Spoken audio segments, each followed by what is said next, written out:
پناہ مانگتا ہوں میں اللہ کی شیطان مردود سے۔ شروع اللہ کا نام لے کر جو بڑا مہربان نہایت رحم کرنے والا ہے۔ الف لام را، یہ ایک پر نور کتاب ہے، اس کو ہم نے تم پر اس لیے نازل کیا ہے کہ لوگوں کو اندھیرے سے نکال کر روشنی کی طرف لے جاؤ، یعنی ان کے پروردگار کے حکم سے غالب اور قابل تعریف خدا کے رستے کی طرف۔ وہ خدا کہ جو کچھ آسمانوں اور زمین میں ہے سب اسی کا ہے، اور سخت تباہ کن سزا ہے قبول حق سے انکار کرنے والوں کے لیے، جو آخرت کی نسبت دنیا کو پسند کرتے اور لوگوں کو خدا کے رستے سے روکتے اور اس میں کجی چاہتے ہیں۔ یہ لوگ پرلے سرے کی گمراہی میں ہیں، اور ہم نے کوئی پیغمبر نہیں بھیجا مگر اپنی قوم کی زبان بولتا تھا تاکہ انہیں احکام خدا کھول کھول کر بتا دے۔ پھر خدا جسے چاہتا ہے گمراہ کرتا ہے اور جسے چاہتا ہے ہدایت دیتا ہے، اور وہ غالب اور حکمت والا ہے۔ اور ہم نے موسیٰ کو نشانیاں دے کر بھیجا کہ اپنی قوم کو تاریکی سے نکال کر روشنی میں لے جاؤ اور ان کو خدا کے دن یاد دلاؤ۔ اس میں ان لوگوں کے لیے جو صابر و شاکر ہیں قدرت خدا کی نشانیاں ہیں۔ اور جب موسیٰ نے اپنی قوم سے کہا کہ خدا نے جو تم پر مہربانیاں کی ہیں ان کو یاد کرو، کہ جب اس نے تم کو فرعون والوں سے چھڑایا جو تم کو سخت تکلیفیں دیتے تھے، تمہارے لڑکوں کو قتل کر ڈالتے تھے اور تمہاری عورتوں کو زندہ بچا رکھتے تھے۔ اس میں تمہارے رب کی طرف سے تمہاری بڑی آزمائش تھی۔ اور جب تمہارے پروردگار نے تم کو آگاہ کیا کہ اگر شکر کرو گے تو میں تمہیں اور زیادہ دوں گا، اور اگر ناشکری کرو گے تو یاد رکھو کہ میرا عذاب بھی سخت ہے۔ اور موسیٰ نے صاف صاف کہہ دیا کہ اگر تم اور جتنے اور لوگ زمین میں ہیں سب کے سب ناشکری کرو تو خدا بھی بے نیاز اور قابل تعریف ہے۔ بھلا تم کو ان لوگوں کے حالات کی خبر نہیں پہنچی جو تم سے پہلے تھے، یعنی نوح اور عاد اور سمود کی قوم، اور جو ان کے بعد تھے جن کا علم خدا کے سوا کسی کو نہیں؟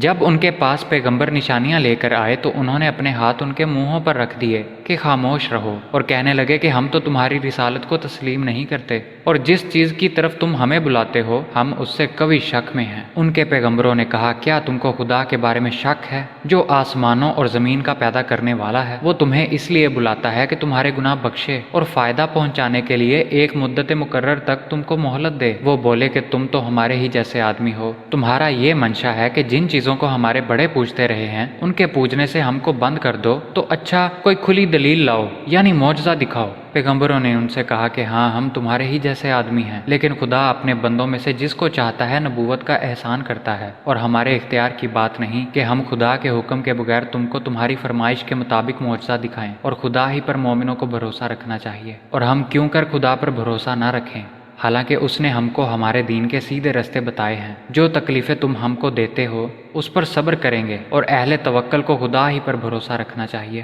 اور جو کافر تھے انہوں نے اپنے پیغمبروں سے کہا کہ یا تو ہم تم کو اپنے ملک سے باہر نکال دیں گے یا ہمارے مذہب میں داخل ہو جاؤ، تو پروردگار نے ان کی طرف وحی بھیجی کہ ہم ظالموں کو ہلاک کر دیں گے اور ان کے بعد تمہیں زمین میں آباد کریں گے۔ یہ اس شخص کے لیے ہے جو قیامت کے روز میرے سامنے کھڑے ہونے سے ڈرے اور میرے عذاب سے خوف کرے۔ اور پیغمبروں نے خدا سے اپنی فتح چاہی تو ہر سرکش ضدی نامراد رہ گیا۔ اس کے پیچھے دوزخ ہے اور اسے پیپ کا پانی پلایا جائے گا، وہ اس کو گھونٹ گھونٹ پیے گا اور گلے سے نہیں اتار سکے گا، اور ہر طرف سے اسے موت آ رہی ہوگی مگر وہ مرنے میں نہیں آئے گا، اور اس کے پیچھے سخت عذاب ہوگا۔ جن لوگوں نے اپنے پروردگار سے کفر کیا ان کے اعمال کی مثال راکھ کی سی ہے کہ آندھی کے دن اس پر زور کی ہوا چلے اور اسے اڑا لے جائے۔ اس طرح جو کام وہ کرتے رہے ان پر ان کو کچھ دسترس نہ ہوگی۔ یہی تو پرلے سرے کی گمراہی ہے۔ کیا تم نے نہیں دیکھا کہ خدا نے آسمانوں اور زمین کو تدبیر سے پیدا کیا ہے؟ اگر وہ چاہے تو تم کو نابود کر دے اور تمہاری جگہ نئی مخلوق پیدا کر دے، اور یہ خدا کو کچھ بھی مشکل نہیں۔ اور یہ لوگ جب اکٹھے اللہ کے سامنے بے نقاب ہوں گے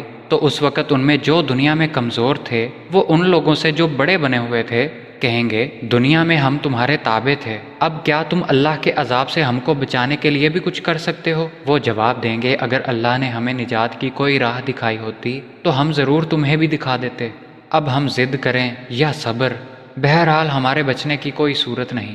جب حساب کتاب کا کام فیصلہ ہو چکے گا تو شیطان کہے گا، جو وعدہ خدا نے تم سے کیا تھا وہ تو سچا تھا، اور جو وعدہ میں نے تم سے کیا تھا وہ جھوٹا تھا، اور میرا تم پر کسی طرح کا زور نہیں تھا۔ ہاں میں نے تم کو گمراہی اور باطل کی طرف بلایا تو تم نے جلدی سے اور بے دلیل میرا کہا مان لیا، تو آج مجھے ملامت نہ کرو، اپنے آپ ہی کو ملامت کرو۔ نہ میں تمہاری فریاد رسی کر سکتا ہوں نہ تم میری فریاد رسی کر سکتے ہو۔ میں اس بات سے انکار کرتا ہوں کہ تم مجھے پہلے شریک بناتے تھے۔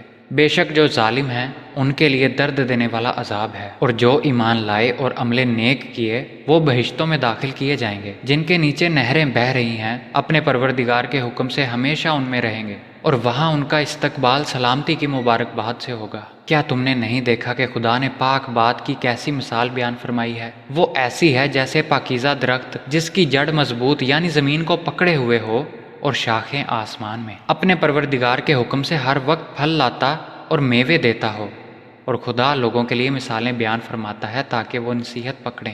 اور ناپاک بات کی مثال ناپاک درخت کی سی ہے، نہ جڑ مستحکم نہ شاخیں بلند، زمین کے اوپر ہی سے اکھیڑ کر پھینک دیا جائے گا، اس کو ذرا بھی قرار و ثبات نہیں۔ خدا مومنوں کے دلوں کو صحیح اور پکی بات سے دنیا کی زندگی میں بھی مضبوط رکھتا ہے اور آخرت میں بھی رکھے گا، اور خدا بے انصافوں کو گمراہ کر دیتا ہے، اور خدا جو چاہتا ہے کرتا ہے۔ کیا تم نے ان لوگوں کو نہیں دیکھا جنہوں نے خدا کے احسان کو ناشکری سے بدل دیا اور اپنی قوم کو تباہی کے گھر میں اتارا؟ وہ گھر دوزخ ہے، سب ناشکرے اس میں داخل ہوں گے، اور وہ برا ٹھکانہ ہے۔ اور ان لوگوں نے خدا کے شریک مقرر کیے کہ لوگوں کو اس کے رستے سے گمراہ کریں۔ کہہ دو کہ چند روز فائدے اٹھا لو، آخرکار تم کو دوزخ کی طرف لوٹ کر جانا ہے۔ اے پیغمبر، میرے مومن بندوں سے کہہ دو کہ نماز پڑھا کریں، اور اس دن کے آنے سے پیشتر جس میں نہ امال کا سودا ہوگا اور نہ دوستی کام آئے گی، ہمارے دیے ہوئے مال میں سے در پردہ اور ظاہر خرچ کرتے رہیں۔ خدا ہی تو ہے جس نے آسمانوں اور زمین کو پیدا کیا اور آسمان سے میਂہ برسایا، پھر اس سے تمہارے کھانے کے لیے پھل پیدا کیے، اور کشتیوں اور جہازوں کو تمہارے زیر فرمان کیا تاکہ دریا اور سمندر میں اس کے حکم سے چلیں، اور نہروں کو بھی تمہارے زیر فرمان کیا، اور سورج اور چاند کو تمہارے لیے کام میں لگا دیا کہ دونوں دن رات ایک دستور پر چل رہے ہیں، اور رات اور دن کو بھی تمہاری خاطر کام میں لگا دیا،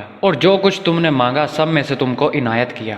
اور اگر خدا کے احسان گننے لگو تو شمار نہ کر سکو، مگر لوگ نعمتوں کا شکر نہیں کرتے۔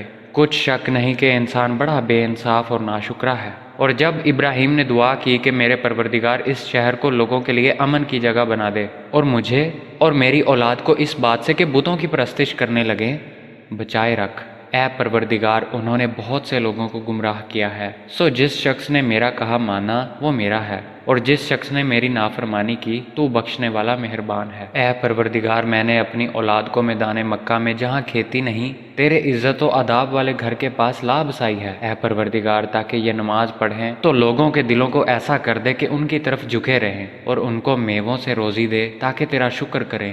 اے پروردگار، جو بات ہم چھپاتے اور جو ظاہر کرتے ہیں تو سب جانتا ہے، اور خدا سے کوئی چیز مخفی نہیں، نہ زمین میں نہ آسمان میں۔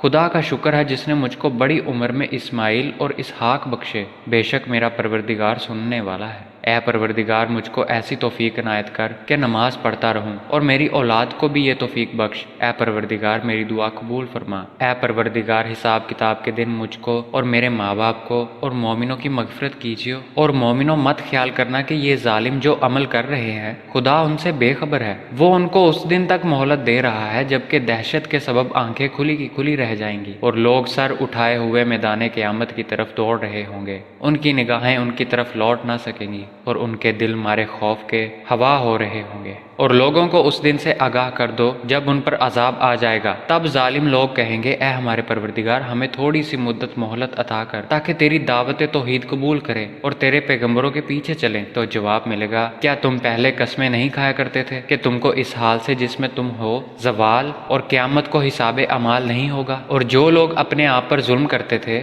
تم ان کے مکانوں میں رہتے تھے، اور تم پر ظاہر ہو چکا تھا کہ ہم نے ان لوگوں کے ساتھ کس طرح کا معاملہ کیا تھا، اور تمہارے سمجھانے کے لیے مثالیں بیان کر دی تھی، اور انہوں نے بڑی بڑی تدبیریں کی، اور ان کی سب تدبیریں خدا کے ہاں لکھی ہوئی ہیں۔ گو وہ تدبیریں ایسی غضب کی تھی کہ ان سے پہاڑ بھی ٹل جائے۔ تو ایسا خیال نہ کرنا کہ خدا نے جو اپنے پیغمبروں سے وعدہ کیا ہے اس کے خلاف کرے گا، بے شک خدا زبردست اور بدلہ لینے والا ہے۔ جس دن یہ زمین دوسری زمین سے بدل دی جائے گی اور آسمان بھی بدل دیے جائیں گے، اور سب لوگ خدائے یگانہ اور زبردست کے سامنے نکل کھڑے ہوں گے، اور اس دن تم گنہگاروں کو دیکھو گے کہ زنجیروں میں جکڑے ہوئے ہیں، ان کے کرتے گندک کے ہوں گے اور ان کے منہوں کو آگ لپیٹ رہی ہوگی۔ یہ اس لیے کہ خدا ہر شخص کو اس کے اعمال کا بدلہ دے گا، بے شک خدا جلد حساب لینے والا ہے۔ یہ قرآن لوگوں کے نام خدا کا پیغام ہے تاکہ ان کو اس سے ڈرایا جائے اور تاکہ وہ جان لیں کہ وہی اکیلا معبود ہے، تاکہ اہل عقل نصیحت پکڑیں۔